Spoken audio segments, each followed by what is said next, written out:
नमस्कार, आप देख रहे हैं 7C हिमाचल आजकल और मैं हूं दीक्षा कोहली। सबसे पहले नजर डालते हैं अब तक के मुख्य समाचारों पर। शिमला नगर निगम चुनाव पर कांग्रेस ने प्रत्याशियों की सूची पर किया विचार मंथन, सभी ने एकजुटता से लड़ने का किया आह्वान। कौल सिंह ने निगम चुनाव को सत्ता का सेमीफाइनल करार दिया। युवा कांग्रेस अध्यक्ष पद के चुनाव पर बयानबाजी हुई तेज, प्रत्याशियों ने लगाया पार्टी के अंदर ही परिवारवाद का आरोप। सोलन में बेकाबू ट्रक ने मचाया कोहराम तो बिलासपुर में जीप के खाई में गिरने से 7 यात्रियों की मौत, 13 मरीज पीजीआई चंडीगढ़ रेफर। अंतर्राष्ट्रीय शूटर आंचल अपनी प्रतिभा के दम पर कर रही है देश प्रदेश का नाम रोशन, ओलंपिक में गोल्ड मेडल जीतने का सपना करना चाहती है साकार। अब खबरें विस्तार से। मंगलवार को शिमला नगर निगम के संभावित प्रत्याशियों की सूची पर एक बैठक का आयोजन किया गया, जिसकी अध्यक्षता हिमाचल प्रदेश कांग्रेस के अध्यक्ष कौल सिंह ठाकुर ने की। पार्टी मुख्यालय में हुई इस बैठक में शिमला शहरी और ग्रामीण इलाकों के पार्टी पदाधिकारियों के अलावा मौजूद पार्षदों ने भी भाग लिया। मीटिंग में निगम चुनाव को एकजुटता के साथ लड़ने की बात कही। मंगलवार को पार्टी कार्यालय में हुई बैठक में नगर निगम के प्रत्याशियों की सूची पर गंभीरता से विचार किया गया। बैठक की अगुवाई प्रदेश कांग्रेस प्रभारी ठाकुर कौल सिंह ने की। इस बैठक में सभी कांग्रेस नेताओं ने चुनाव को एकजुटता के साथ लड़ने की बात कही। बैठक में मेयर व डिप्टी मेयर के अलावा पार्षद पद के लिए भी टिकट आवंटन पर नेताओं के सुझाव लिए गए। इस मौके पर प्रदेश कांग्रेस के अध्यक्ष कौल सिंह ठाकुर ने कहा कि निगम की टिकट उसे ही मिलेगी जो जीतने की क्षमता रखता हो। उन्होंने इस चुनाव को विधानसभा चुनाव से पहले सत्ता का सेमीफाइनल मैच करार दिया। मैं सिर्फ आप लोगों को इतना विश्वास दिलाना चाहूंगा, मैं गुटबाजी से ऊपर उठ करके जो व्यक्ति जीतने की क्षमता रखता होगा, जो जिस व्यक्ति की अच्छी छवि होगी, जिसको आम जनता चाहेगी कि हमारा ये नुमाइंदा होना चाहिए, कांग्रेस पार्टी उसी को टिकट, क्योंकि मेयर और डिप्टी मेयर का सीधा चुनाव होगा, इसलिए हम पार्षदों को भी कोशिश यही करेंगे कि सब पार्षद हमारे जीत करके आए, तभी हमारे मेयर और डिप्टी मेयर को भी चुनाव पड़ेंगे, वोट पड़ेंगे। उसके लिए हम मिलकर के काम करेंगे। मैं आप लोगों को इतना ही विश्वास दिलाना चाहता हूं कि मेरी तरफ से कुछ नहीं होगा। हमने कोऑर्डिनेशन कमेटी भी बनाई है हर वार्ड में, और हमने अब यहाँ स्क्रीनिंग कमेटी, एक आज ही मैं स्क्रीनिंग कमेटी का भी गठन कर रहा हूँ। मई महीने में होने जा रहे नगर निगम चुनाव को लेकर कांग्रेस ने मंथन बैठक की थी। चुनाव में आपसी गुटबाजी और भीतरघात न हो सके, इसलिए सभी नेताओं ने एकजुटता दिखाई। इसी को देखते हुए चुनाव के लिए समन्वय समिति का गठन भी किया गया है। खैर, ये तो वक्त ही बताएगा कि ये मंथन बैठक कितनी सफल रही, क्योंकि अगर टिकट बंटवारे में भाई भतीजावाद हावी हुआ तो चुनाव के बाद ये ही बैठक आत्मचिंतन और मंथन के लिए बुलानी पड़ेगी। शिमला से भूपिंदर चौहान, 7C हिमाचल आजकल। प्रदेश युवा कांग्रेस अध्यक्ष पद पर चुनाव लड़ रही प्रेरणा शर्मा व गोल्डी चौधरी ने पार्टी के खिलाफ ही मोर्चा खोल दिया है। दोनों ने कहा है कि कांग्रेस के अंदर परिवारवाद पूरी तरह से हावी है। इसी का ही एक सबूत है कि अध्यक्ष पद के लिए जो मोनिका भारती चुनाव लड़ रही हैं, वे भी एक राजनीतिक परिवार से संबंध रखती हैं।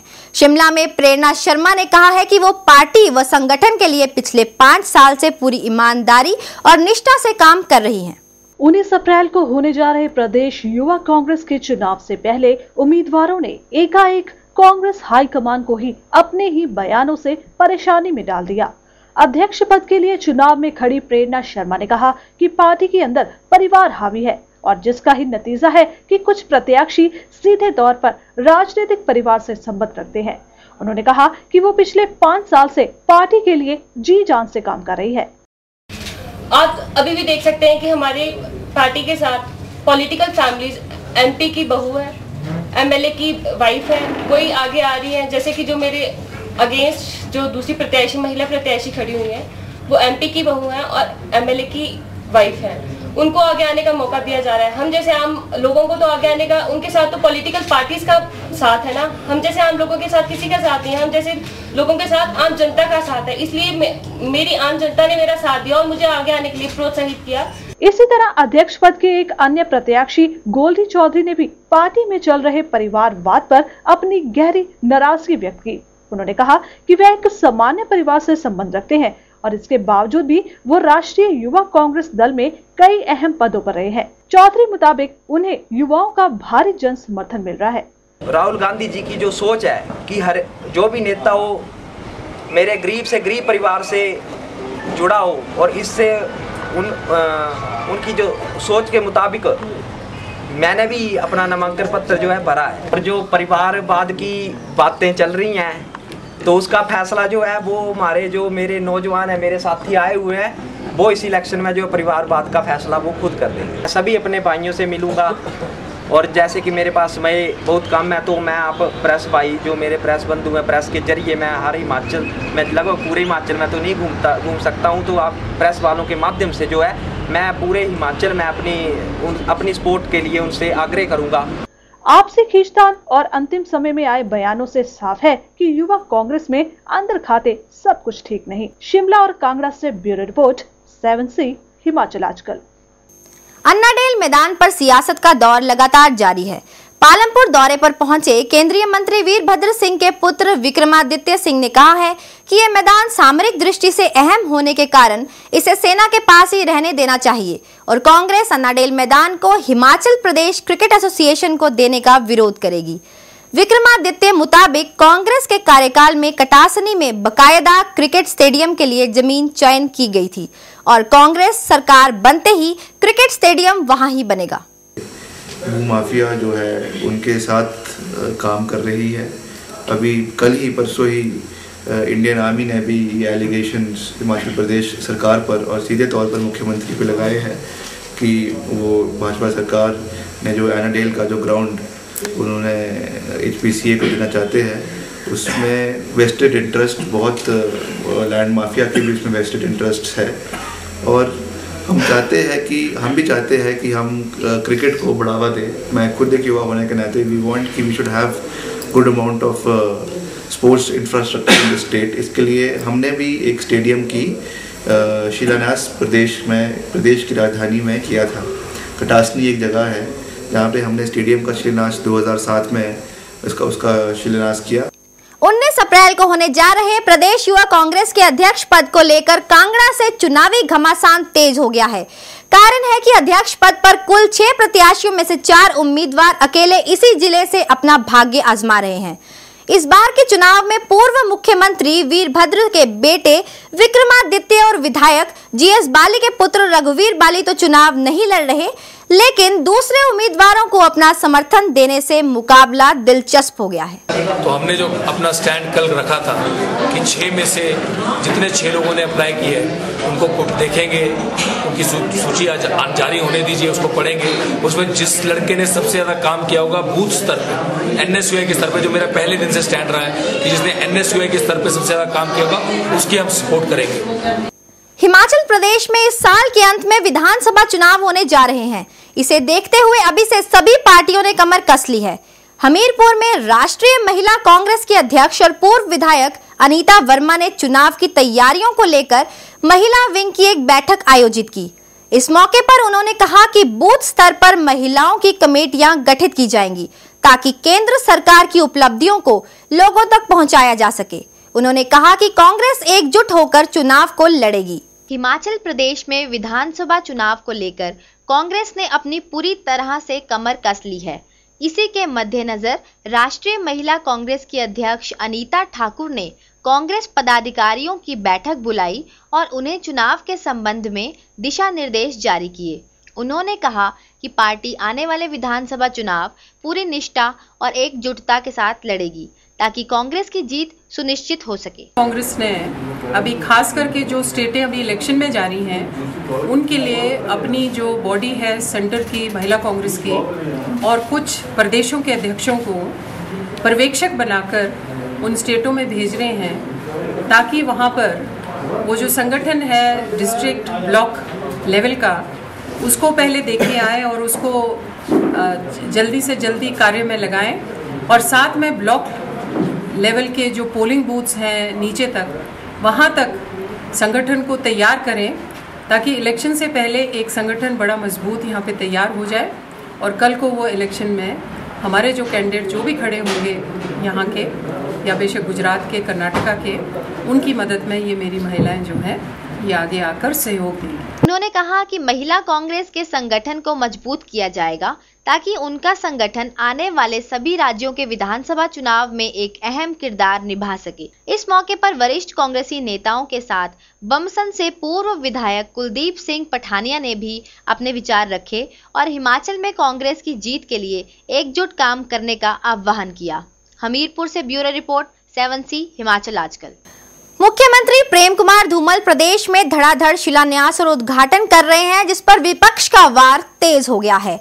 पालमपुर के पूर्व कांग्रेसी विधायक जगजीवन पाल ने कहा है कि मुख्यमंत्री धूमल 21 अप्रैल को सुलह के भवारना में जिस मार्ग का उद्घाटन करने जा रहे हैं वो अभी अधूरा है। उन्होंने कहा कि सड़क की कई जगहों पर खराब हालत होने के चलते इसका उद्घाटन किसी भी हालत में नहीं करने दिया जाएगा। मुख्यमंत्री जी से और लोक निर्माण विभाग के मंत्री से मेरा निवेदन है कि 21 तारीख को मुझे नहीं लगता कि ये सड़क का काम पूरा हो जाए। इसका खबरों का सिलसिला जारी है 7C हिमाचल आजकल में। फिलहाल वक्त हो चला है एक छोटे से ब्रेक का।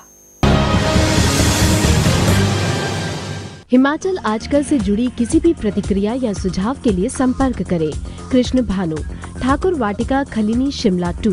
Phone number 09816901200, 017726294111। हमारा ईमेल आईडी है himachalajkal@gmail.com।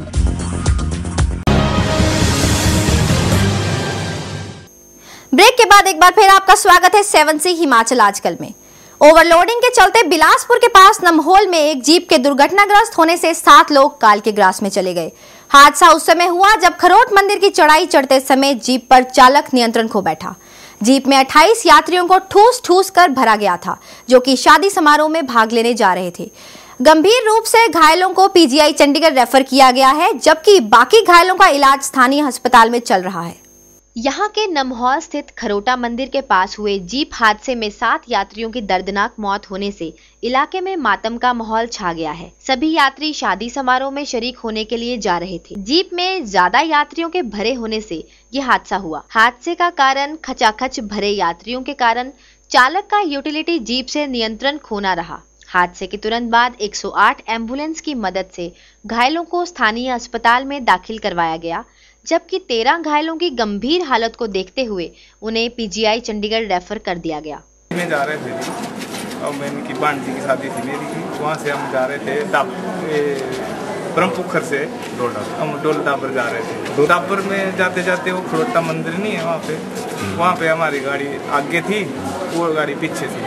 तो हमारी गाड़ी तो आगे चली गई, एक मोड़ आगे। हमने सोचा कि ये दूसरी आ रही है, तो हमने वहाँ रोक दी। मैं कहा अभी आई नहीं, तो पता लगा पीछे की जो वो गाड़ी तो वहीं के कम से कम 30 आदमी। घटना की जानकारी मिलते ही अस्पताल पहुंचे डीसी रितेश चौहान ने घायलों का हालचाल पूछा और घायलों को मौके पर ही 5-5 हजार रुपए की मदद देने का ऐलान किया। उन्होंने कहा कि हादसे की जांच के आदेश दे दिए गए हैं, जिसके बाद ही अगली कार्रवाई की जाएगी। वहाँ एक यूटिलिटी का एक्सीडेंट हो गया है लगभग 12 से 12:30 के बीच में, जिसमें कि 28 लोगों के इन्वॉल्व होने की आशंका है और उसमें 21 घायलों को बिलासपुर अस्पताल में लाया गया था कि 13 को रेफ़र कर दिया गया है लोकल एम्बुलेंसेस और 108 की एम्बुलेंसेस को मिलाकर 13 लोग पीजीआई के लिए रेफ़र किए गए हैं। 7 के आसपास लोग इसमें मृत्यु हुई है और जो रेफ़र किए गए हैं उनको फौरी राहत के तौर पर उसी समय उनके अटेंडेंट्स को साथ ही 5-5 हज़ार की राशि दे दी गई। डेड बॉडीज़ यहाँ आई हैं, उनका भी पोस्टमार्टम एग्जामिनेशन शुरू कर दिया गया है, उनको भी उचित मुआवजा जो है दे दिया जाएगा। प्रदेश में वाहनों की ओवरलोडिंग आम हो गई है। ज्यादा पैसे के लालच में चालक अधिक से अधिक सवारियां बिठाते हैं और पुलिस इन वाहनों पर कोई लगाम नहीं लगा पा रही, जिससे इस तरह के हादसों में लगातार इजाफा हुआ है। बिलासपुर से कुलभूषण चब्बा, 7C हिमाचल आजकल। एक तेज रफ्तार ट्रक ने बीती रात सोलन के पास 7 वाहनों को एक के बाद एक टक्कर मार के क्षतिग्रस्त कर दिया। हादसा यहां के कोट नाला के पास हुआ जब ट्रक चालक नियंत्रण खो बैठा और उसने 6 छोटे और एक स्कूल बस को टक्कर मार दी। पुलिस जांच में सामने आया है कि ट्रक सिरमौर के राजगढ़ से सोलन की तरफ आ रहा था कि बीच रास्ते में यह हादसा हो गया। राजगढ़ की तरफ से आ रहे एक बेकाबू ट्रक ने बीती रात कोटला नाले के पास सड़क पर खड़ी एक स्कूल बस के साथ 6 और छोटे वाहनों को टक्कर मार दी। लोगों के मुताबिक ट्रक ने स्कूल बस को इतनी जोर से टक्कर मारी कि बस सड़क के नीचे चली गई। मौके पर मौजूद लोगों ने कहा कि ट्रक की रफ्तार काफी तेज होने के साथ चालक ने शराब पी हुई थी, जिस वजह से यह हादसा हुआ। तस्वीरों में देखा जा सकता है कि रसोई गैस से भरे इस ट्रक ने काफी गाड़ियों को सभी जगह से क्षतिग्रस्त किया हुआ है। 11:15 बजे के आसपास एक ट्रक वाला ये जो है इंडियन वालों का गाड़ी आई और इसने बहुत जोर से था शराब पी हुई थी, नशे में धुत होते हुए। ये कोई रात को 11:15 का टाइम था। मैं अपनी दुकान बंद करके अपने घर की तरफ जा रहा था तो अचानक इतनी जोर से आया कि इसने 6-7 गाड़ियों का काफी जोर से नुकसान किया है। मेरी गाड़ी ऊपर मोड़ पे खड़ी थी, जिसकी सूचना मुझे श्री राजेंद्र कुमार उन्होंने मुझे टेलीफोन द्वारा सूचित किया कि आपकी गाड़ी जो है एक इंडियन ऑयल कंपनी की गाड़ी जो है चली हुई थी, उसने 6-7 गाड़ियां जो है डैमेज की। मैं यहाँ पे अपनी गाड़ी देखने के लिए जब 11:30 बजे के करीब पहुँचा तो मुझे लगा कि हमारी गाड़ियों का नुकसान इतना था कि जो लाख और 1.5 लाख के बीच में जो है हर गाड़ी का नुकसान हुआ है। उसकी सूचना मैंने स्वयं यहाँ आकर पुलिस को सूचित किया। उसके तुरंत बाद जो है मौके पर पुलिस पहुँची और जो 2 आदमी पुलिस कर्मचारी जो हैं यहाँ पे मोड़ पे पहले ही गश्त पर थे, जो हमारे पहुँचने पे वहाँ पहुँचे। अगर जो चालक था वो इतना नशे में धुत था। गनीमत रही कि इस हादसे में कोई जानी माली नुकसान नहीं हुआ, क्योंकि एलपीजी गैस भरे होने के कारण कोई भी बड़ा हादसा हो सकता था।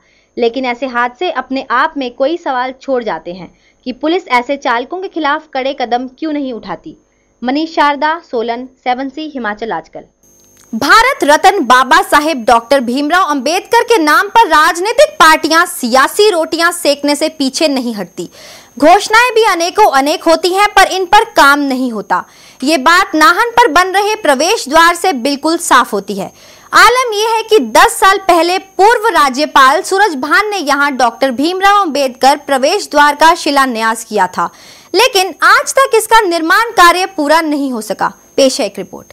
अंबेडकर प्रवेश द्वार के अलावा 10 लाख रुपए की लागत से काशीवाला में बने अंबेडकर भवन की ओर भी प्रशासन का कोई ध्यान नहीं जा रहा। एक बना नहीं और दूसरा अपनी बदहाली के आंसू रोने का मजबूर है। वाल्मीकि सभा के लोगों का कहना है कि भवन केवल उद्घाटन के समय ही खोला गया था, जिसके बाद भवन पर ताला लटका हुआ है। इस भवन को पानी, बिजली मुहैया आदि की सुविधाएं उपलब्ध नहीं करवाई गई है। अब तो भवन के शीशे व दरवाजे टूटकर ये खंडर बनने लगा है। आज जैसे भीमराव अंबेडकर की जयंती है, पूरा देश उनको याद कर रहा है और हम हिमाचल वासियों और नाहन वासियों के लिए बहुत शर्म की बात है कि उनके नाम से उद्घाटन किए हुए 2002 से आज 2012 चल चुका है, लेकिन उनकी कोई सुधनी नहीं। जो ये अंबेडकर भवन बनाया है ये भी शहर से 3 किलोमीटर 3.5 किलोमीटर की दूरी पर है, जहाँ पे आम लोग ना कोई फंक्शन वो कर सकते हैं ना कुछ।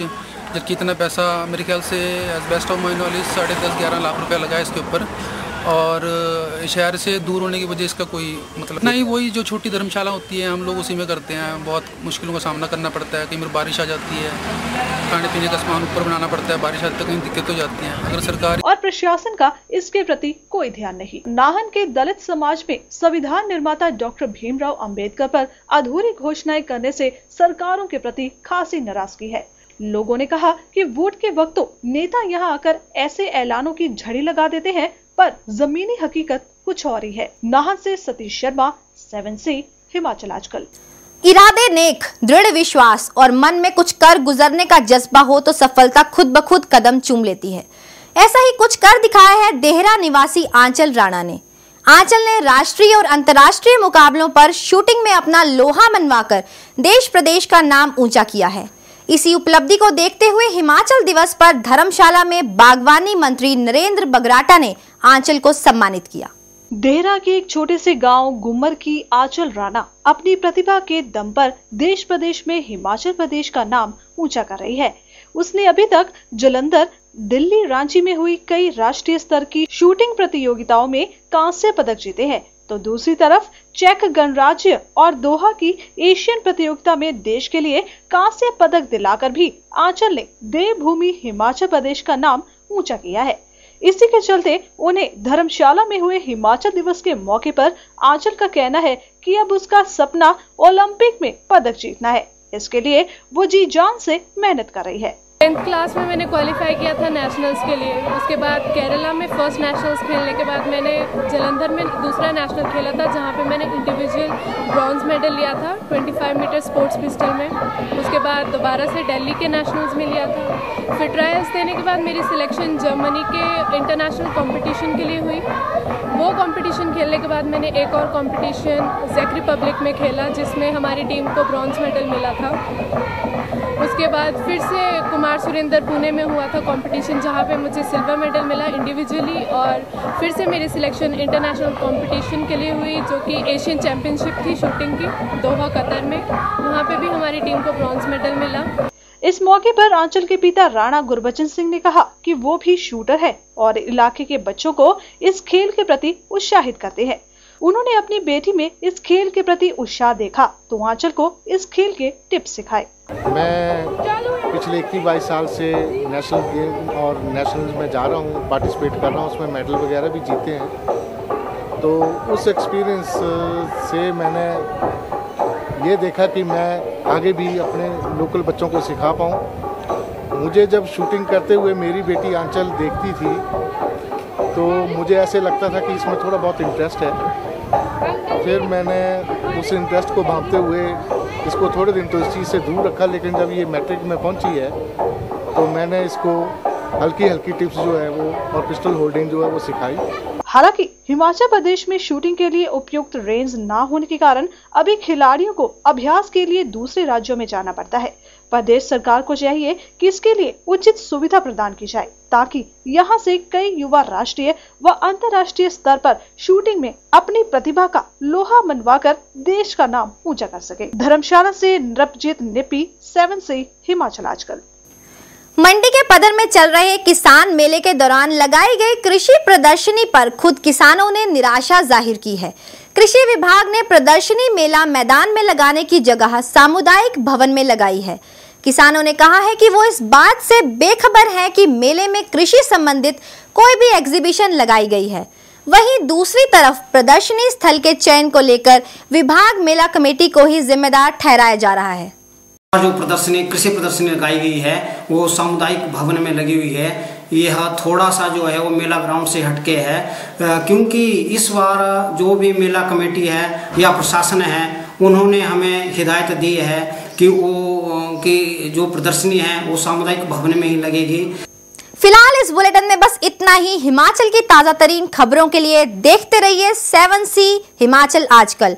अब मुझे यानी कि दीक्षा कोहली को दीजिए इजाजत। आप देखते रहिए 7C। नमस्कार।